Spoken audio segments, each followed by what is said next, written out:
વગર તપાસે છેડતી કેવી રીતે દાખલ થઈ? તમે જોઈ છેડતી? તમે જોઈ? તમે પોતે ત્યાં ઊભા હતા, તમે પેલી બેનને ધક્કો મારીને બહાર લઈ જાવ છો. એ તો સાહેબ એ તો પછી હું આવી હતી, એ પેલા તો બનાવ બન્યો. તમે છેડતી જોઈ? ત્યાં છેડતી કરવા ગયા હતા આ લોકો?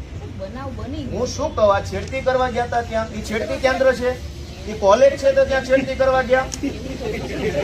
કોલેજ છે, કોલેજ છે, આ કોલેજિયન છે. તો ટેકાના ભાવની ખરીદી કરનારા લોકો ખેડૂત પાસેથી પૈસા માંગે છે, એના માટે થઈને કોઈ એમને જાણ કરી, તો આનું શું છે? એક મિનિટ, તમે એમ કહો જ્યાં રજૂઆત કરવાની એને કરો. પ્રાંત અધિકારીને 18, 19, 20 તારીખે 3 વખત રજૂઆત કરી. આરએસસી કલેક્ટરને 18 ને 22 તારીખે 2 વાર રજૂઆત કરી. કલેક્ટર સાહેબને 24 તારીખે મેં રજૂઆત કરી. 24 તારીખે સીઈઓને રજૂઆત કરી અને 24 તમને એફઆઈઆર આપી. હજુ તમે એમ કહો રજૂઆત કરો તો ગુંડા તમને રજૂઆત કરવા આવ્યા હતા?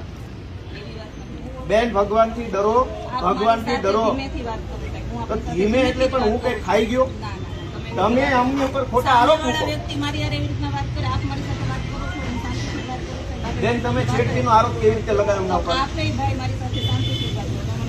હાલો, પગે લાગુ. લો, છેડતીનો આરોપ કેવી રીતે કર્યો? કેવી રીતે છેડતી કરી હમણે? નહીં, કેવી રીતે છેડતી કરી હમણે? છેડતી હરિયાળીનું બધું કે છે, મેં કીધું. પગે લાગુ તમને. લો, પગે લાગુ. લો, છેડતી કેવી રીતે કરી? બેન,